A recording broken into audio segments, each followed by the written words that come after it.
So আমি HS second year political science Bengali মিডিয়ামে দুটা চ্যাপ্টারে আমি তোমাদের বুক 1 বুক 2 ইম্পর্টেন্ট কোয়েকশন দিয়ে দিচ্ছি।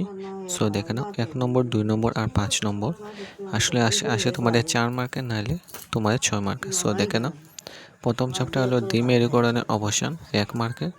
ইউএসএসআর ভেঙে যায় কত সালে, এটা আসতে পারে। আর শক থেরাপি কী, এবার আসতে পারে। আর সিআইএসের পুরো নাম কি, এটাও আসার সম্ভাবনা। আর দ্বিতীয় বিশ্বযুদ্ধের পর কোন দুটি শক্তি মেরু ছিল, আর ওয়ার্সো প্যাক্ট কাদের মধ্যে হয়েছিল। 1 মার্কের, এটা ইম্পর্টেন্ট। আর 2 মার্কের হলো শক থেরাপির দুটি ফলাফল লেখো। এরপর তোমাদের সোভিয়েত ইউনিয়ন ভেঙে যাওয়া দুটি কারণ লেখো। এক মেরু বিশ্ব বলতে কী বোঝো, আর ভারত কীভাবে রাশিয়ার সাথে সম্পর্ক রেখেছে, এটাও ইম্পর্টেন্ট খুবই। এবার তোমাদের 4 মার্কের সোভিয়েত ইউনিয়নের পতনের কারণগুলি আলোচনা করো, না হলে শক থেরাপি কী, এর প্রভাব কী হয়েছিল, এটা আলোচনা করো। এক মেরু বিশ্বে ভারতের অবস্থান ব্যাখ্যা করো। এখন তোমাদের 6 মার্কে আমি একটি দিচ্ছি, এটা 100% আসার সম্ভাবনা।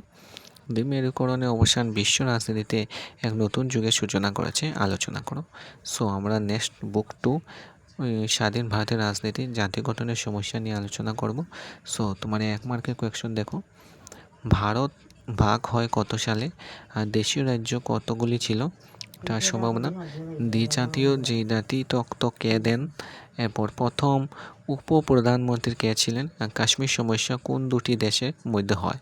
সো এখন 2 মার্ক, দেশীয় রাজ্য সংযুক্তিকরণে সর্দার প্যাটেলের ভূমিকা কী ছিল। ভারত ভাগের দুটি ফলাফল লেখো। ভাষার ভিত্তিতে রাজ্য পুনর্গঠন কেন হয়েছিল। সো এখন 4 মার্কের দেখো, দেশীয় রাজ্য সংযুক্তিকরণে সমস্যা ও সমাধান আলোচনা করো। ভারত ভাগের কারণগুলি কী ছিল, ভাষার ভিত্তিতে রাজ্য পুনর্গঠনে গুরুত্ব লেখো, এটা আসার সম্ভাবনা। কারণ 6 মার্কে তোমরা দেখে নাও কয়েকটা। এবার ইম্পর্টেন্ট টিপস দেব।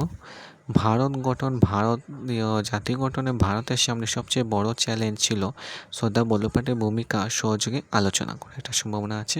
আর বোর্ডের সবচেয়ে তোমার একটা টিপস দিয়ে দিই, মানে বোর্ডসের জন্য সবচেয়ে হলো ইম্পর্টেন্ট 3টা চ্যাপ্টার।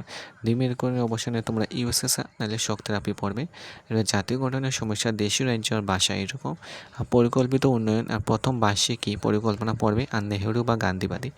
আর একটা টিপস দিয়ে দিচ্ছি, তোমরা 1 নম্বরের জন্য সাল, নাম নাহলে ফুল ফর্ম মুখস্থ রাখো। আর 2 মার্কের লাগে পয়েন্ট করে দাও। 2টা পয়েন্ট দিলেও তোমরা 100, আর তোমরা 4টা পয়েন্ট দিলেও তোমরা 2 মার্কস পেয়ে যাবে। 5 নাহলে 6 এরকম মার্ক, নাহলে 4 মার্কে আসলে ভূমিকা দেবে প্লাস 5টা পয়েন্ট দিলে আর উপসংহার দিলে ফুল মার্কস পেয়ে যাবে। সো আজকের জন্য এটুকুই নিয়ে আসবো তোমার ভিডিও। সবাই